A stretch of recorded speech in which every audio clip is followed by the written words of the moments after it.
हरे कृष्णा राधे राधे। ओम नमो भगवते वासुदेवाय।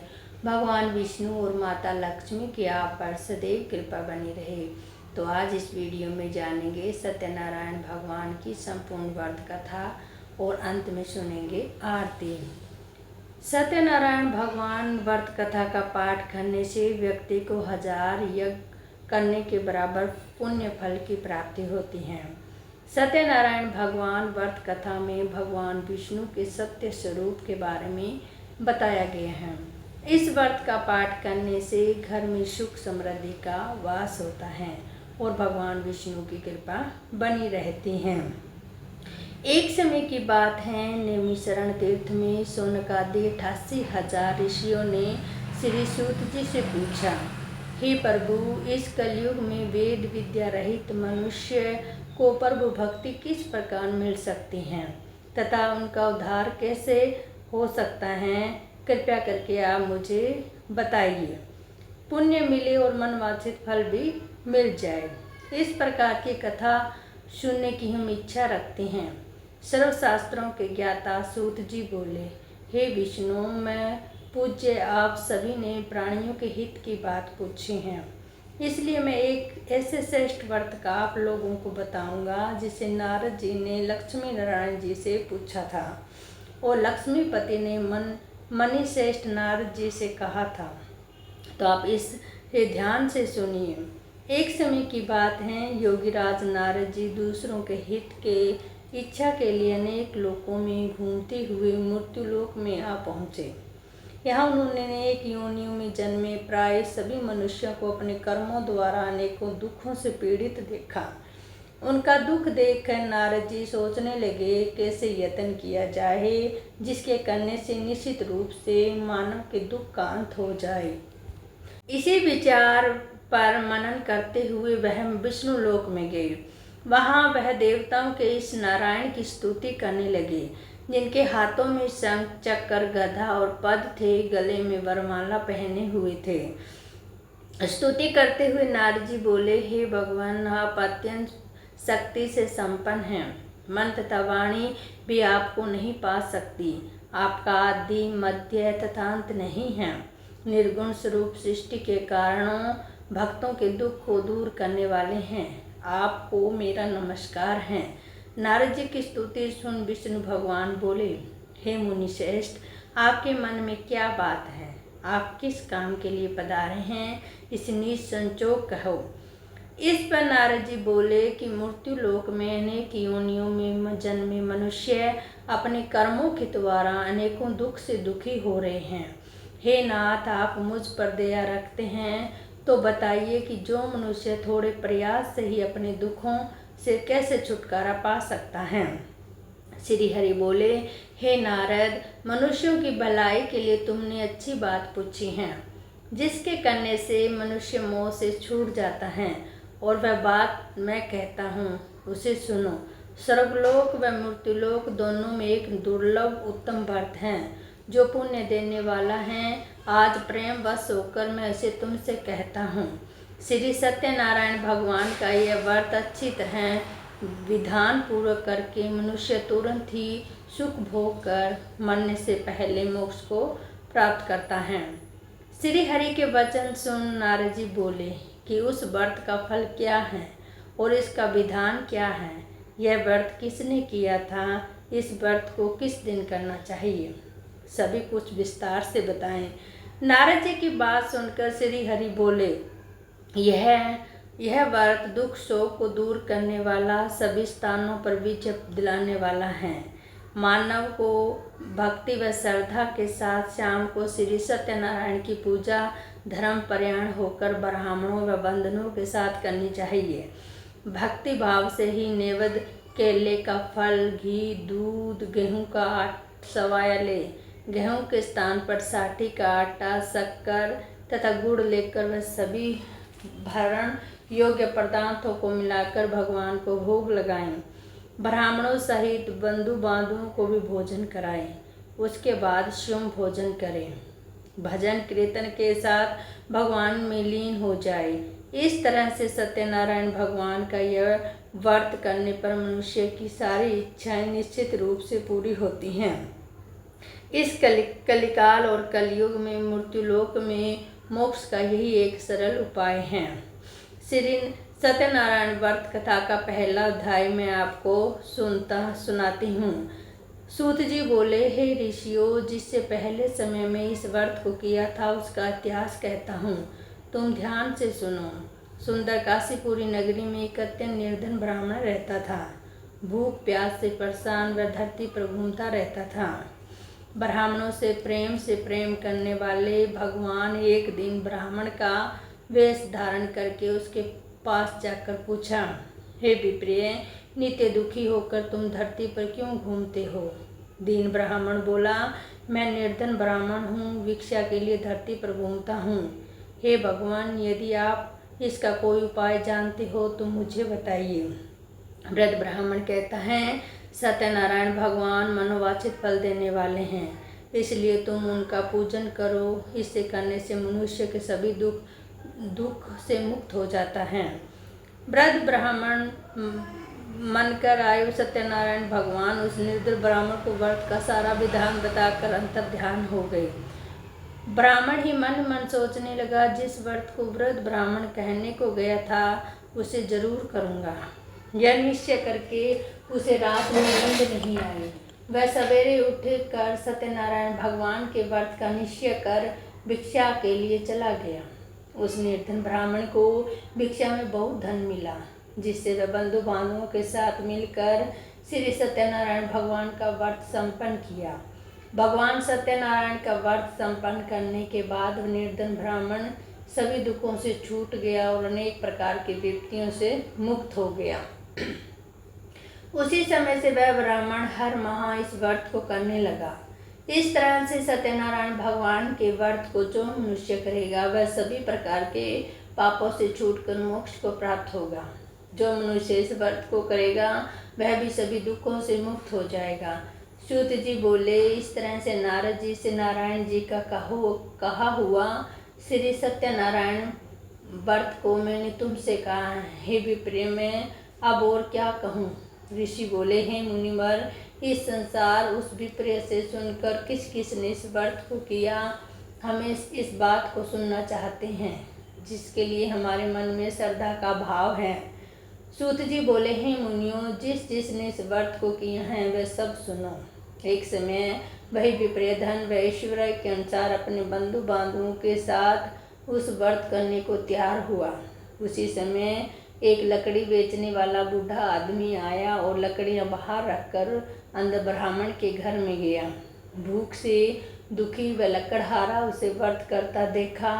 विप्रिय को नमस्कार करके पूछने लगा कि आप ये क्या कर रहे हो?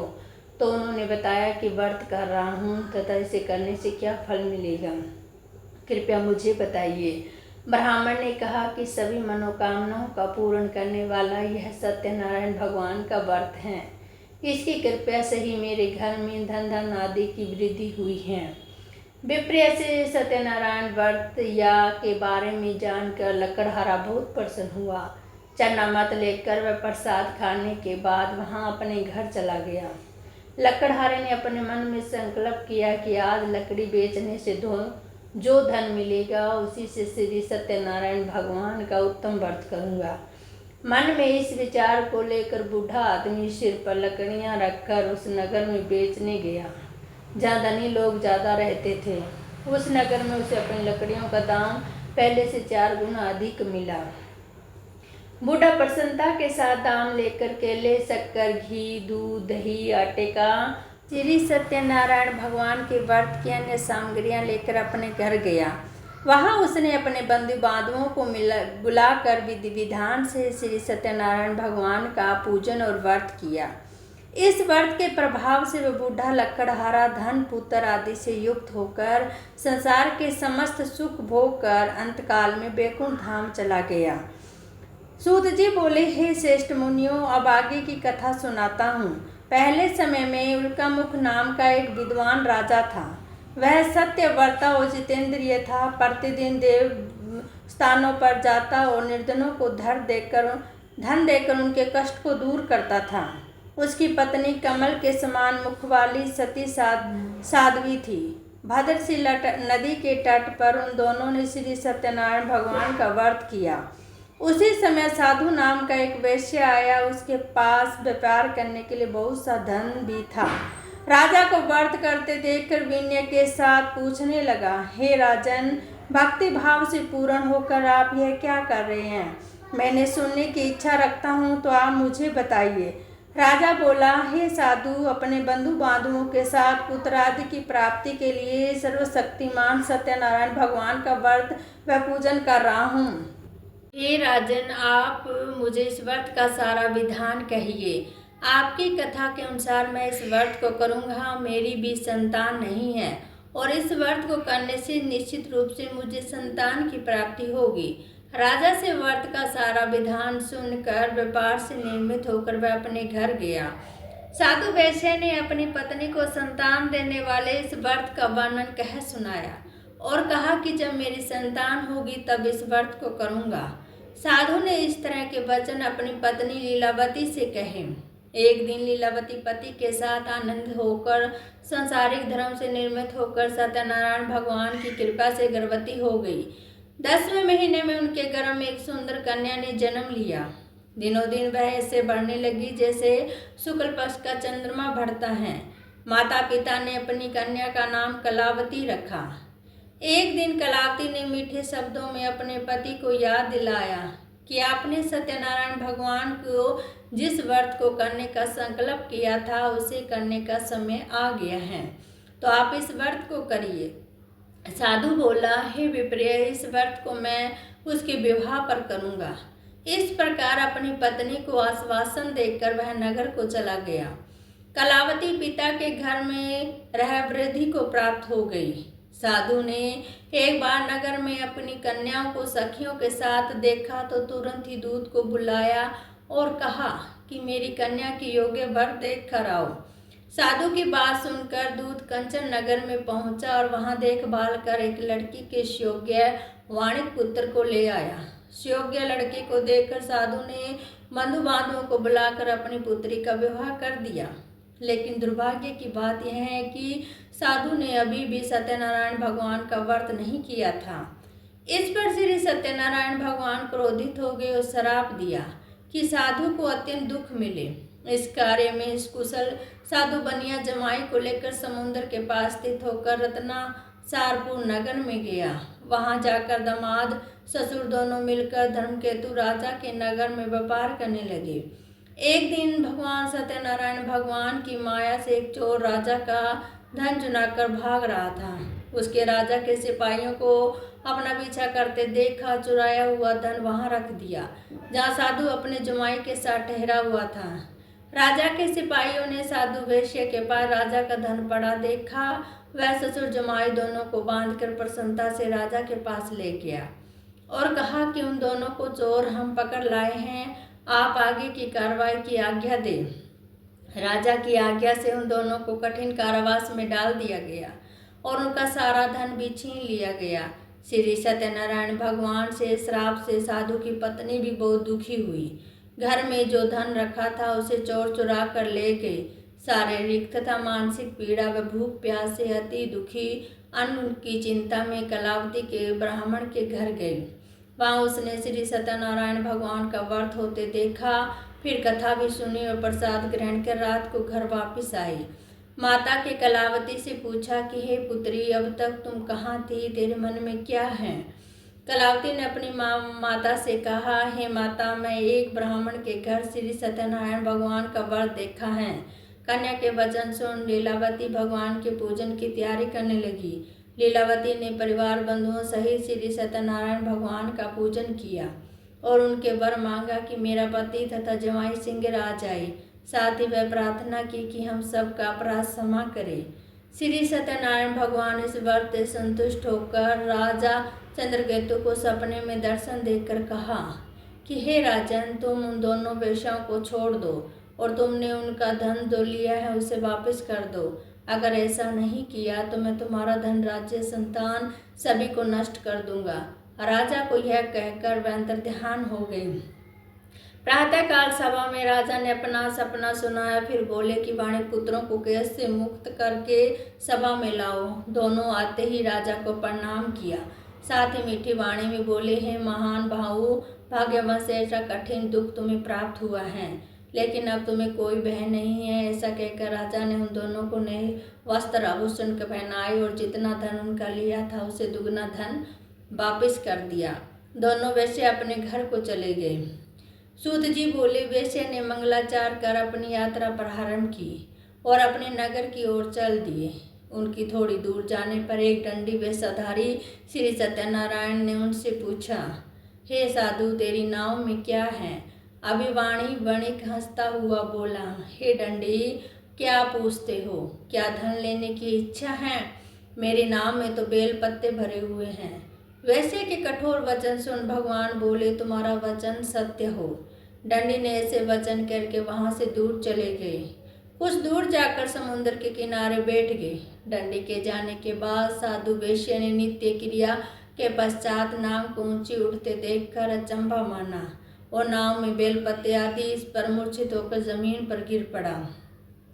मूर्छा खुलने पर वह अत्यंत शोक में डूब गया। तब उसका दामाद बोला कि आप शोक न मनाए, यह दंडी का शाप है, इसलिए हमें उनकी शरण में जाना चाहिए, तभी हमारी मनोकामना पूर्ण होगी। दामाद की बात सुनकर दंडी के पास पहुंचा और अत्यंत भक्ति भाव नमस्कार के साथ बोला, मैंने आपसे जो असत्य वचन कहे थे उनके लिए मुझे क्षमा कर दे। ऐसा कहकर महान शोकातुर रोने लगा। और तब दंडी भगवान बोले, हे वाणिक पुत्र, तेरी आज्ञा से बार बार तुझे दुख प्राप्त हुआ है, तू मेरी पूजा से विमुख है। साधु बोला, हे भगवान, आपकी माया से ब्रह्मा आदि देवता भी आपके रूप को नहीं जानते, तो मैं अज्ञानी कैसे जान सकता हूँ? आप प्रसन्न हो जाइए, मैं सामर्थ्य के अनुसार आपकी पूजा करूँगा।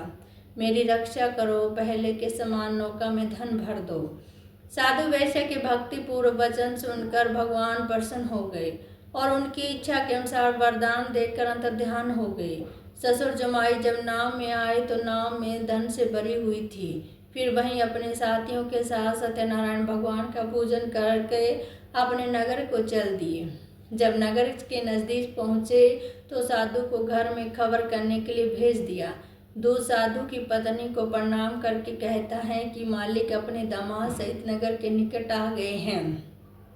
दूत की बात सुनकर साधु की पत्नी लीलावती ने बड़े हर्ष के साथ सत्यनारायण भगवान का पूजन कर अपनी पुत्री कलावती से कहा कि मैं अपने पति के दर्शन को जाती हूँ, तू कार्य पूर्ण कर सिंह आ जाना।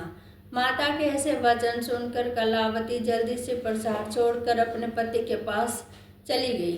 प्रसाद की अवज्ञा के कारण श्री सत्यनारायण भगवान रुष्ट हो गए और नाग सहित उनके पति को पानी में डुबो दिया। कलावती अपने पति को वहां ना पाकर रोती हुई जमीन पर गिर पड़ी। नौका को डूबा देखकर, कन्या को रोता देखकर साधु दुखी होकर बोला, हे प्रभु, मुझसे या मेरे परिवार से जो भी भूल हुई है उसे क्षमा करे। साधु के दीन वचन सुनकर श्री सत्यनारायण भगवान प्रसन्न हो गए और आकाशवाणी हुई, है साधु, तेरी कन्या मेरे प्रसाद को छोड़कर आई है, इसलिए उसके पति अदृश्य हो गया है। यदि वह घर जाकर प्रसाद खाकर लौटती हैं तो इसका पति अवश्य ही मिलेगा। ऐसी आकाशवाणी सुनकर कलावती घर पहुंचकर प्रसाद खाती हैं और फिर आकर अपने पति के दर्शन करती हैं।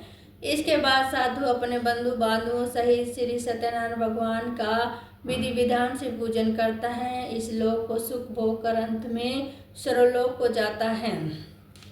सूत जी बोले, हे ऋषियों, मैं भी एक कथा सुनाता हूँ, उसे भी ध्यान पूर्वक सुनो। प्रजापालक में लीन तुगध्वज नाम का एक राजा था।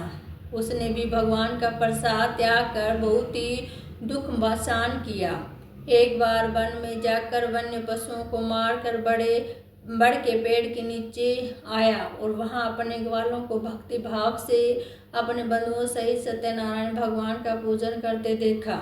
अभिमानवश राजा ने उन्हें देखकर पूजा स्थान पर नहीं गया और न ही उसने भगवान को नमस्कार किया। ग्वालों ने राजा को प्रसाद दिया, लेकिन वह प्रसाद नहीं खाया और प्रसाद को वहीं छोड़कर अपने नगर को चला गया।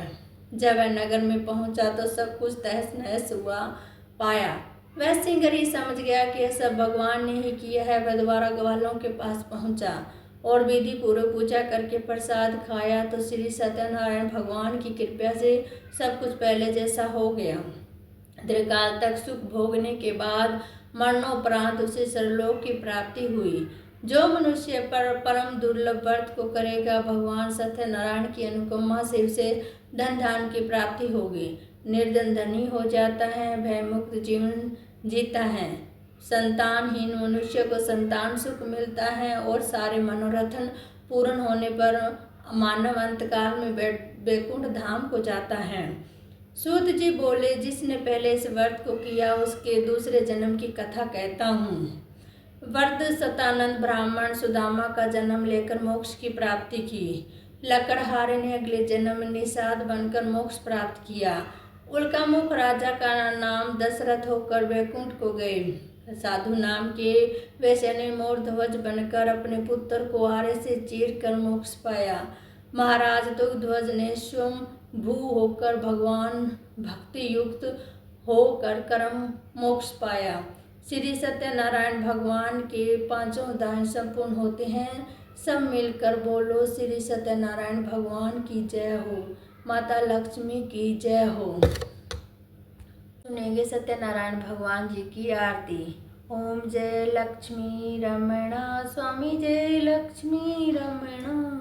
सत्यनारायण स्वामी जनपातक हरणा। ओम जय लक्ष्मी रमणा। रतन जड़ित सिंहासन, चार बुद्ध सभी साजे। नारद करत निरंतन, घंटा धवनी बाजे। ओम जय लक्ष्मी रमणा। प्रकट भय कलि कारण, दिग्ज दर्श दियो। बूढ़ा ब्राह्मण बन कर कंचन महल कियो। ओम जय लक्ष्मी रमणा। दुर्बल बील कठारे, जिन पर कृपा करी। चंद्रचूड़ एक राजा, तन की विपत्ति हरी। ओम जय लक्ष्मी रमणा। वैश्य मनोरथ पायो, सरदा तज दीनो। सो फल भोग्य प्रभु जी, फिर स्तुति कीन्यो। ओम जय लक्ष्मी रमणा। भक्ति भाव के कारण छिन छिन रूप धरे। सरदा धारण कीन्यो, तिनके काज करे। ओम जय लक्ष्मी रमणा।